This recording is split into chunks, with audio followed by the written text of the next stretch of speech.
प्रश्न उठता है कि सिविल सेवा परीक्षा की तैयारी की सही रणनीति क्या हो। पिछले वीडियोस में हमने ये जाना कि सिविल सेवा परीक्षा का नेचर क्या है, कितने स्तरों में परीक्षा होती है, क्या क्या विषय उसमें शामिल है। तो हमने देखा कि सबसे पहले प्री, फिर मेंस, जिसमें लिखित परीक्षा और अंत में इंटरव्यू होता है। और अब यहाँ प्रश्न ये है कि हम इसकी तैयारी के लिए किस तरीके से आगे बढ़ें, किस रणनीति को अपनाएं। तो सबसे पहली और सबसे महत्वपूर्ण बात जो आपको याद रखनी है कि सिविल सेवा परीक्षा का क्रम और उसकी तैयारी का क्रम, ये दोनों एक दूसरे के विपरीत होते हैं।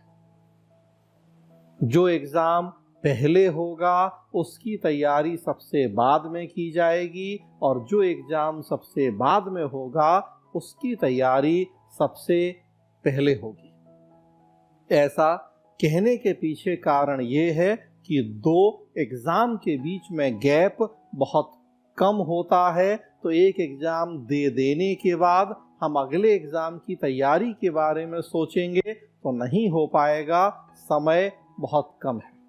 प्रीलिम्स और मेंस के बीच में 90 से 100 दिन का समय मिलता है। आप 90 से 100 दिन में जीरो से नए सिरे से तैयारी की शुरुआत करके मेंस की इस लेवल की तैयारी नहीं कर सकते कि आप अपने सपने को साकार कर सकें, सिविल सेवक बन सकें।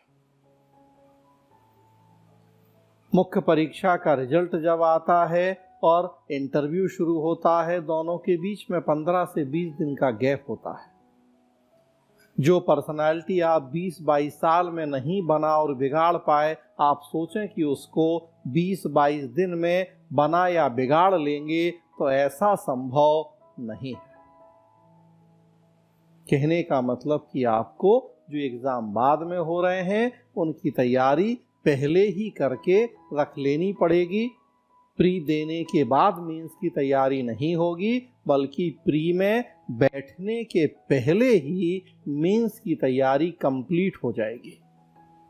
वो जो 90 से 100 दिन का समय होगा प्री से मेंस के बीच का, वो केवल रिवीजन का समय होगा, वो क्वेश्चन प्रैक्टिस का समय होगा, ताकि आप अपनी लेखन शैली या राइटिंग स्किल का विकास कर सकें।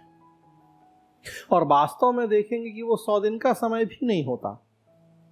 वास्तव में है, प्री जब होगा और मेन जब होगा, 2024 की हम बात करें, 16 जून को प्री है, 20 सितंबर के आसपास से मेन संभावित है, तो लगभग 93-94 डेज का टाइम है। लेकिन वास्तव में जब तक प्री का रिजल्ट नहीं आता, हमें ये पता नहीं होता कि हमें मेंस लिखने का मौका मिलेगा भी या नहीं मिलेगा, तो वास्तव में पूरे मन से उस दौरान पढ़ाई नहीं हो पाती।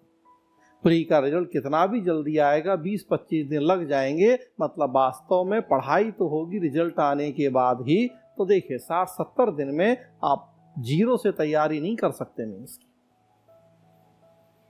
तो फिर ऐसी स्थिति में एक कूड़ादान प्रतिमान या गार्बेज मॉडल है जिसके आधार पर सिविल सेवा परीक्षा की तैयारी की जाती है।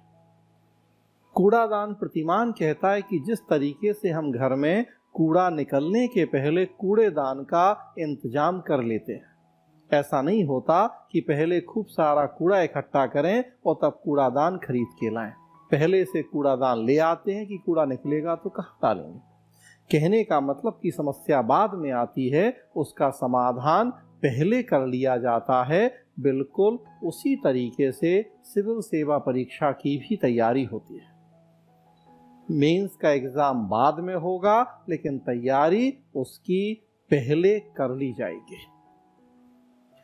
इंटरव्यू का चूंकि कोई निश्चित सिलेबस नहीं है, इंटरव्यू की तैयारी का कोई ऐसा फिक्स पैटर्न नहीं है, तो बस सलाह दी जाती है कि जब आप सिविल सेवा परीक्षा की तैयारी शुरू कर रहे हैं, धीरे धीरे अपने पर्सनालिटी डेवलपमेंट के लिए काम करते रहें। तो वो एक रूटीन प्रोसेस होगी जो पूरे आपके तैयारी के दौरान चलती रहेगी। तो फिर मुख्य रूप से ध्यान रखना है कि एग्ज़ाम पहले प्री का होगा, तैयारी पहले मेंस की होगी। मेंस के जो 9 पेपर मैंने बताए हैं, 2 क्वालिफाइंग, 7 पेपर, और सबसे पहले आप मेंस के उन सारे पेपर के सिलेबस को बहुत बेहतर ढंग से तैयार करेंगे। तब उसके बाद प्रीलिम्स की तैयारी में लगेंगे। जिस दिन प्रीलिम्स का एग्ज़ाम होगा उस दिन आपकी केवल प्री नहीं बल्कि मेंस की भी तैयारी कंप्लीट होनी चाहिए, तभी प्री के एग्ज़ाम में बैठेंगे। आपसे उसी दिन कहा जाए कि आप मेंस लिखने की स्थिति में हैं तो आपका जवाब हो हाँ, तब अगले 3 महीने बाद जो मेंस होगा उसमें अच्छे नंबरों के साथ पास होने की संभावना रहेगी। और इंटरव्यू की तैयारी कंटिन्यूअस प्रोसेस है जो इस दौरान चलती रहेगी।